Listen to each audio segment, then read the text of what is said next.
Hello बच्चों, let's read the question. What is the basic theme of organisation in the periodic table? तो अब हम basic theme के बारे में डिस्कस करेंगे इस क्वेश्चन में. जैसा कि अब हमें पता है कि पीरियोडिक टेबल बेसिकली एलिमेंट्स और उनकी प्रॉपर्टीज की सिस्टमैटिक और सिंपल स्टडी के लिए बनाया गया है, डेवलप किया गया है. तो जो आज हम मॉडर्न पीरियोडिक टेबल पढ़ते हैं, तो उसमें जो थीम है पीरियोडिक टेबल की वो क्या है?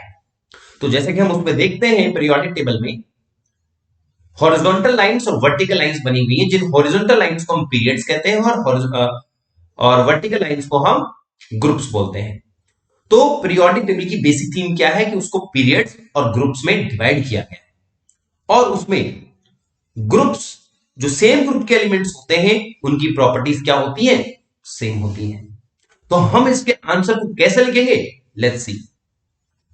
तो हम कह सकते हैं the basic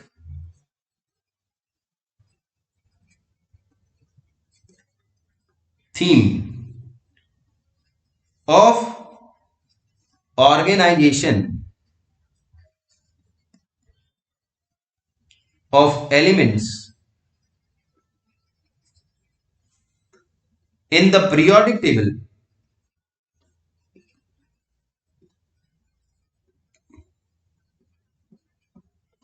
is to classify the elements in periods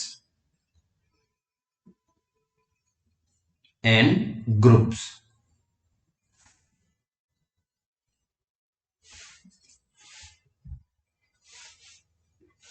And groups according to their properties.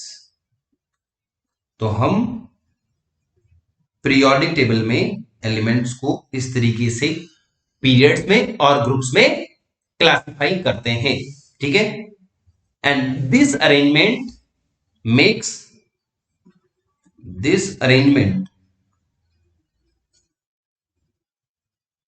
arrangement makes the study of elements and their compounds simple and systematic. ठीक है. और ये भी पता होना चाहिए कि जो सेम ग्रुप के एलिमेंट्स होते हैं, उनकी प्रॉपर्टीज क्या होती हैं? सिमिलर होती हैं. तो बेसिकली जो मॉडर्न पीरियोडिक टेबल है, उसमें जो सेम ग्रुप के एलिमेंट्स होते हैं, उनका जो वैलेंस शेल कॉन्फ़िगरेशन होता है वो सेम होता है. तो हम कह सकते हैं एलिमेंट्स विद सिमिलर प्रॉपर्टीज